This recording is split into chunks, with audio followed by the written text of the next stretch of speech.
If I were to ask you right now, when was the last time you felt truly hungry? Many of you would pause, not because you can't remember the last time you ate, but because real hunger and habitual eating have become so entangled in our daily lives that most of us don't know the difference anymore. And that is exactly where the conversation about losing weight without counting calories begins. We've been conditioned to believe that weight loss is a math problem, calories in versus calories out. But the truth is, your body is not a calculator. It's an intelligent, self-regulating system with mechanisms designed over thousands of years to tell you when it needs fuel and when it doesn't. Hunger and satiety signals are not inconveniences to be ignored or outsmarted. They are your body's internal compass. They whisper the truth of what you need, and when you begin to listen, you find that you can manage your weight naturally without ever opening a calorie tracking app. Think about this. Every other creature on Earth eats without counting calories. Birds, lions, even your household cat or dog, they don't sit down and say, let me figure out my macronutrient ratio. They eat when their body signals hunger, and they stop when they're full. It's simple, but somewhere along the way, we humans lost that simplicity. We replaced inner awareness with external rules, trading instinct for numbers. And what has it given us? A society that obsesses over food yet struggles more than ever with obesity and disease. This disconnection begins early. As children, many of us were told to clean our plate, regardless of whether our body had already said, I'm satisfied. Over time, we learned to override those natural signals. Then we entered adulthood, bombarded by diets, calorie charts, and apps that turned eating into a transaction rather than an experience. We stopped trusting ourselves. We started to believe that an app knew better than our own bodies. But here's the truth, your body has never stopped communicating. Ghrelin, the hunger hormone, rises and falls like a tide, letting you know when energy stores are low. Leptin, the satiety hormone, signals when you've had enough. The gut, sometimes called the second brain, sends messages to your nervous system about fullness and digestion. This system is elegant and precise. The only problem is that we've muted it with distraction. Eating while scrolling on phones, eating while stressed, eating at times dictated by convenience rather than true need. What happens when you learn to listen? You begin to notice patterns. That mid-afternoon craving that feels irresistible isn't always hunger. It's often dehydration or fatigue. That late-night urge to snack isn't your body's need for energy. It's your mind seeking comfort or release. By pausing, by asking yourself, am I truly hungry, or is this something else? You separate real need from impulse. And the more you practice this awareness, the less power food holds over you. There's also a psychological liberation here. Counting calories creates a mindset of scarcity. You begin to see food as numbers, and every meal feels like a negotiation with guilt. But when you trust hunger signals, you replace that with abundance. You begin to see food as nourishment, a partner rather than an enemy. You rediscover the joy of eating, not in excess, but in presence. And ironically, when you stop obsessing, weight loss becomes easier, not harder. Philosophically, this is profound. It means that fat loss is not about control, it's about trust. It's about trusting that your body knows what it's doing when you give it the chance. It's about moving from a relationship of domination, where the mind bullies the body with rigid rules, to a relationship of partnership, where the mind listens and the body responds. That shift alone can make you lighter, even before the pounds begin to come off, because it dissolves the stress and guilt that weigh down so many attempts at dieting. Practically, how do you start? You slow down. You eat without distractions. You notice the first signs of hunger, a gentle emptiness in the stomach, a drop in energy, a real desire for nourishment, not just stimulation. And you notice the first signs of satiety, a sense of contentment, the loss of urgency, the quiet signal that says, that's enough. You don't wait until you're stuffed. You don't eat out of obligation. You honor the signals in real time, over weeks and months. This practice rewires your relationship with food. And the pounds begin to come off, not because you forced them, but because you stopped resisting the natural rhythm your body already knows. And perhaps the deepest lesson is this. When you trust hunger signals, you're not just changing how you eat, you're changing how you live. You begin to trust yourself in other areas too. You notice your emotional hunger, your need for rest, your need for connection. You stop overriding your inner wisdom. In that sense, losing weight without counting calories becomes more than a strategy. It becomes a philosophy of living in alignment with your own truth. So let me leave you with this. Your body is wiser than the numbers on a chart. Stop outsourcing your power. Learn to listen again, Because when you do, you'll discover that losing 10 pounds or more is not about controlling your body. It's about finally trusting it. When people hear the phrase, "not all calories are created equal," they nod their heads, but very few stop to think about what that actually means for their lives. We've been trained to see food only through the lens of math. 100 calories is 100 calories, no matter where it comes from. But your body is not a math equation. It's a living, breathing organism, more like a symphony than a calculator. And in that symphony, the quality of what you feed it determines how every system, your hormones, your metabolism, your energy, plays together. Imagine 2 meals, each 300 calories. One is a small bag of chips. The other is a plate of lentils with vegetables and olive oil. The numbers on paper are identical, but the experience in your body is worlds apart.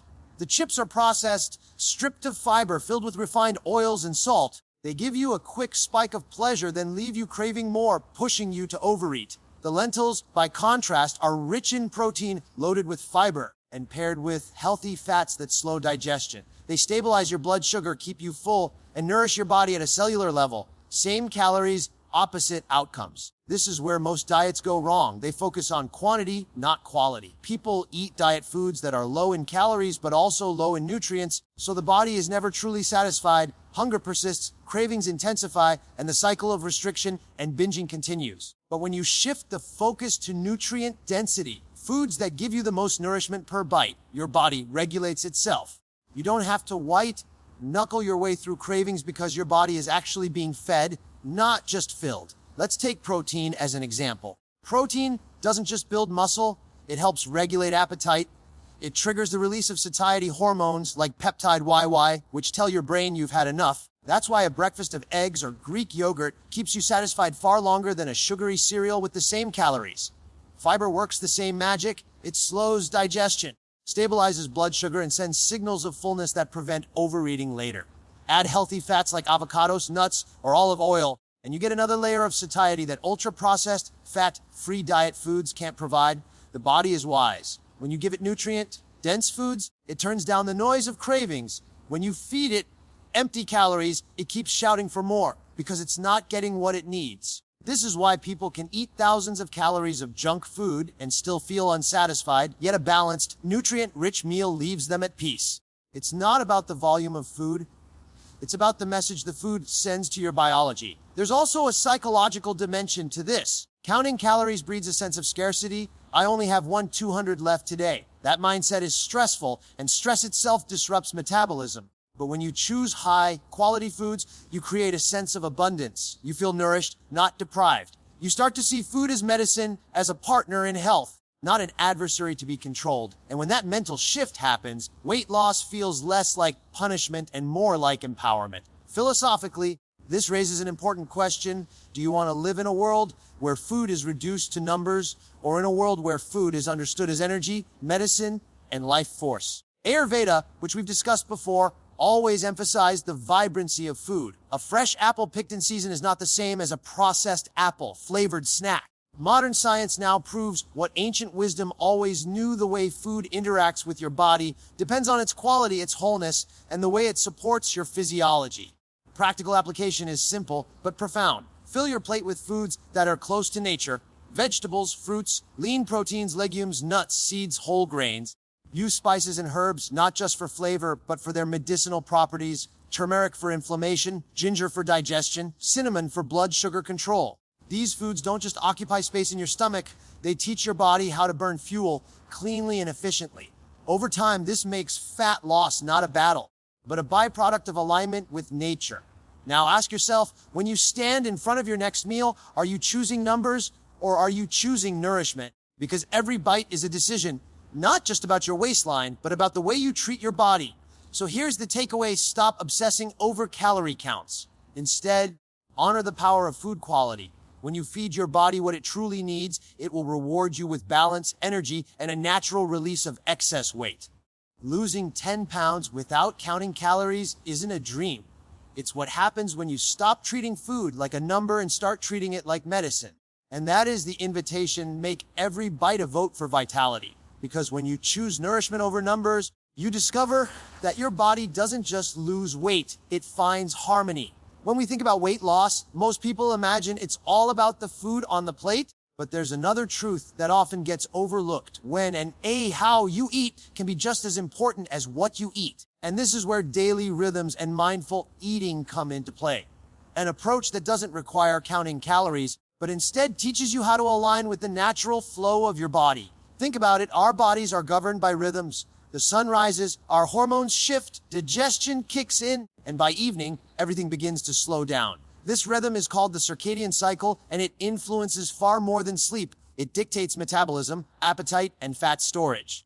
When you eat in sync with this rhythm, your body processes food efficiently. But when you fight against it, skipping meals, eating erratically, or snacking late at night, you disrupt the system, and the result often shows up as stubborn weight gain. For example, eating late at night is one of the most overlooked contributors to excess fat. Why? Because your body is winding down, your metabolism is slower, and the calories you eat are more likely to be stored than burned. On the other hand, eating your largest meal in the middle of the day, when digestion is strongest, helps your body use that energy rather than stash it away. This isn't about restriction, it's about respecting the body's natural timing. But rhythms are only half the story. The other half is mindfulness. In today's world, eating has become an afterthought, squeezed between meetings, phone calls, or television shows. Most of us don't even taste our food, we inhale it.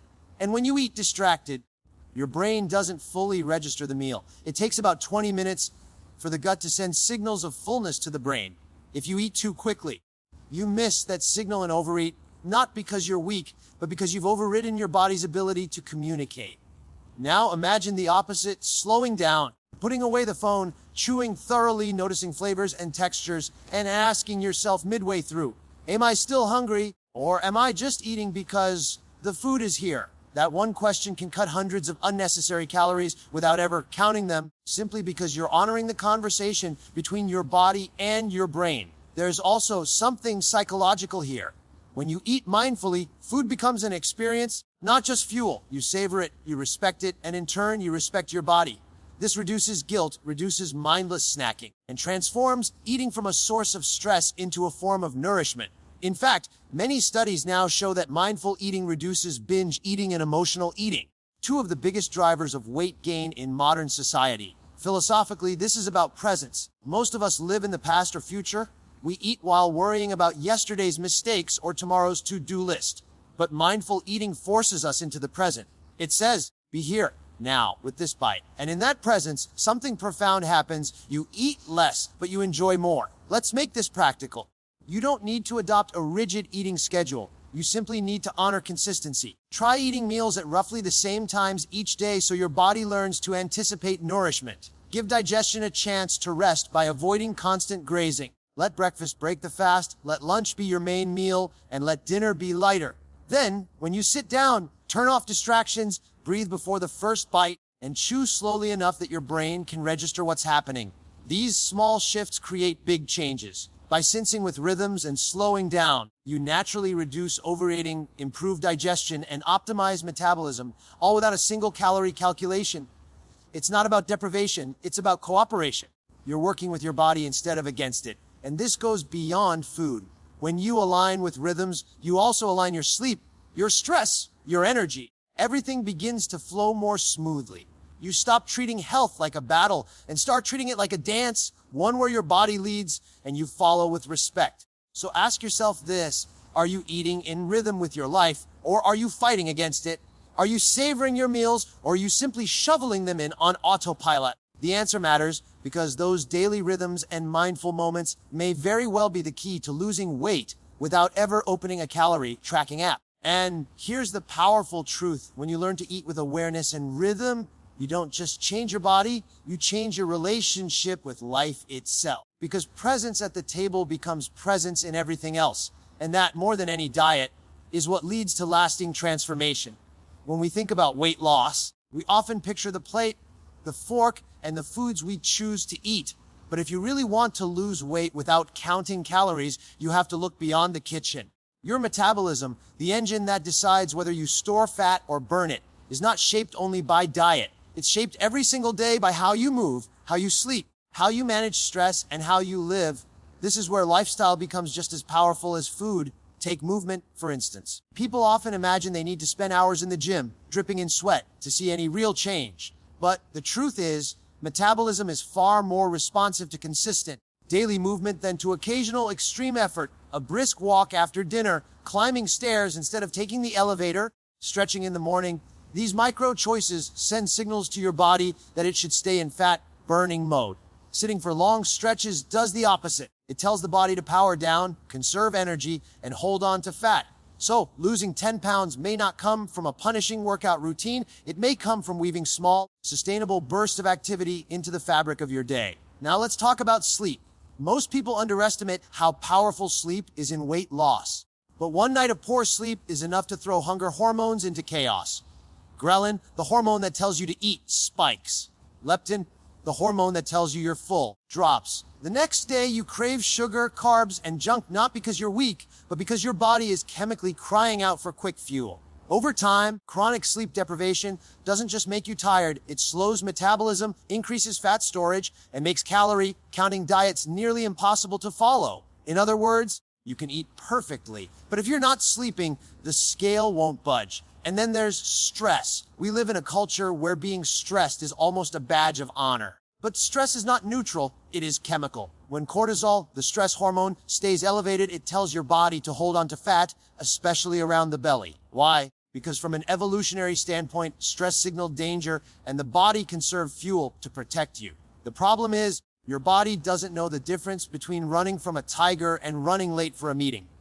Both trigger the same chemistry. This is why stress management isn't just good for your mind, it's essential for your waistline.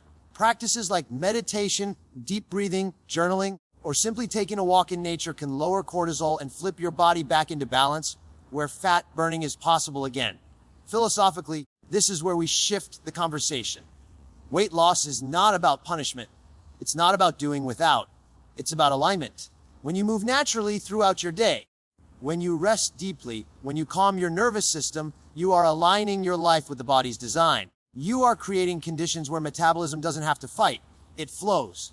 And that flow is far more powerful than any app that asks you to log every bite of food. Let's also address the psychological trap so many people think, if I don't count calories, I'll lose control. But control is not the same as health. You can white-knuckle your way through restrictions, but it won't last if the rest of your life is out of sync. A lifestyle that honors sleep, movement, and stress is not fragile. It's resilient. And resilience is what carries you through, not just to 10 pounds lost, but to a body and mind that feel balanced, light, and alive. Practical application here is simple but profound. Start walking after meals. Not a marathon. Just 10 to 15 minutes to help digestion and blood sugar. Commit to protecting your sleep with the same seriousness you give to your work or family obligations, because it is the foundation of everything else.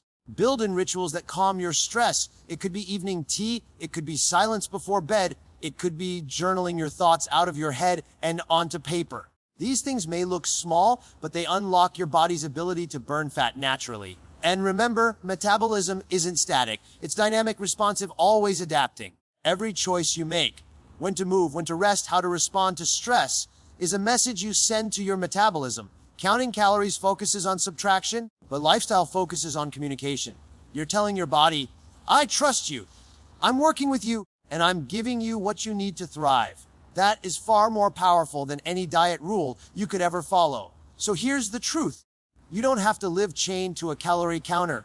You don't have to micromanage your body. You simply need to create a life that supports the rhythm of metabolism, movement, rest, balance, and calm. Do that, and the 10 pounds you want to lose won't feel like a battle. They'll feel like the natural outcome of living in harmony with yourself. And that is the deeper invitation. Stop making weight loss about control and start making it about alignment. Because when your lifestyle and your body move in the same rhythm, fat loss doesn't just happen, it becomes inevitable.